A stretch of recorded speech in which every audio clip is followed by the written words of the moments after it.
Hello everybody, I'm Brian Sethurst and welcome to the Happenstance Chef.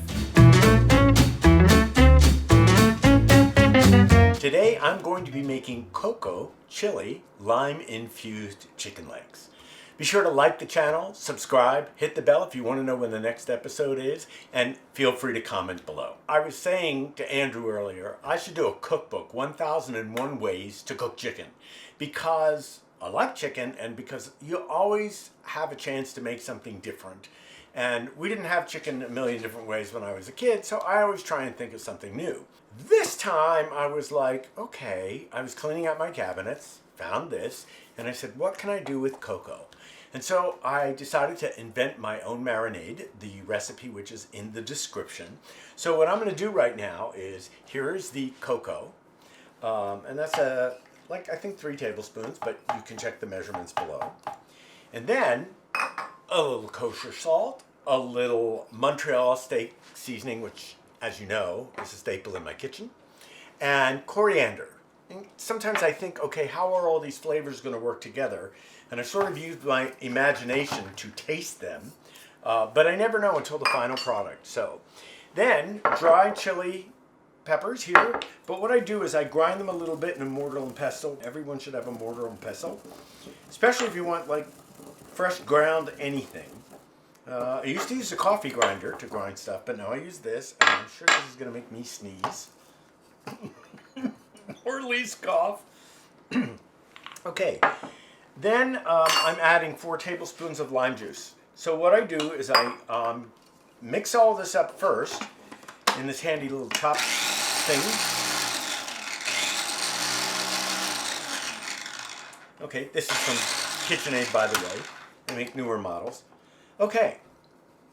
I should have gotten myself some water because peppers are right.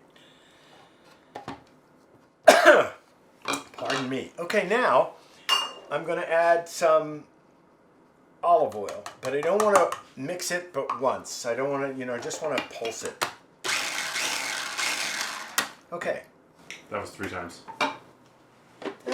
Now, just put a little of this on the bottom. Now this, I talked about when I did the pork chop episode, I talked about having a food saver marinator. And this is the food saver marinator. So what I'm going to do is, oh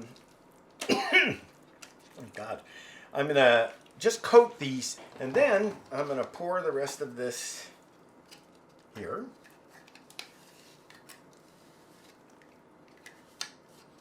Smell the cocoa? Yeah.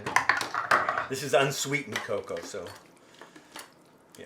Okay, so now turning all this over, you could marinate this chicken, by the way, you can, if you don't have a marinator, for about 24 hours in your refrigerator. But this little thing, again, a must-have. This little thing will get it in like 8 minutes. So it does a cycle where it vacuums, then it lets the air out, then it vacuums again. The marinade at work. So that is the signal that our marinade cycles are done.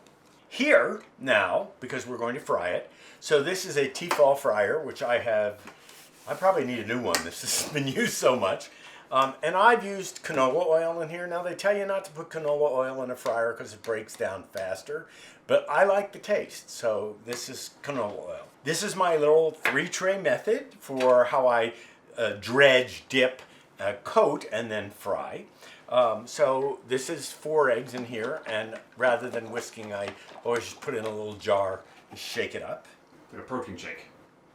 Oh, except that one stubborn egg just didn't break. One yolk didn't break. So, of course, we use our fingers. My hands are clean, as always. I would hope so. You were getting quite handsy with the chicken over here. Yes, well. Okay. So now what I'm going to do is I'm going to actually leave this marinade on here. And then I'm going to dredge in the flour. Dip in the egg. Okay, now there's also a couple tablespoons of cornstarch in with these panko breadcrumbs because it actually makes it fry up crispier. So there's a little trade secret. And I actually learned that making chicken fried steak. The light is on, so what I'm going to do is I'm going to fry one piece first. I think I am going to fry a piece at a time. See how we do?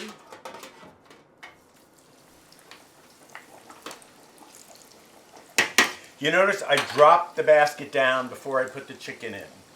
Because if I didn't, the chicken probably would have stuck to the basket, and that's not good. So this handy little thermometer now, and I'm just gonna, it's been only 4 minutes, but let me just see what our internal temperature is. It is 180, so this is done. Another way to do this, by the way, is to pound the leg meat into flat, more like a paillard, with a mallet, which is all well and good. It'll give you thinner, but this tends to be juicier, so I like this better. All right, so here it is. These 4 giant leg meat pieces of chicken. I'd usually serve this with asparagus, maybe squash. I would love to serve it with French fries. So I'll tell you what, Andrew, I'm putting that on a plate for you. As always, Andrew, you will go first.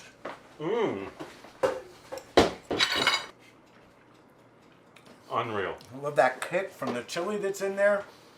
I like cooking with that spices. It's nice and crunchy. It's not chocolatey, so I don't think it's like it's cocoa. No, but you can taste that cocoa. Yeah, it's great. Subscribe to the channel, hit the bell if you want to be notified of the next episode, and feel free to comment. You've been watching The Happenstance Chef, and I will see you again. Delicious.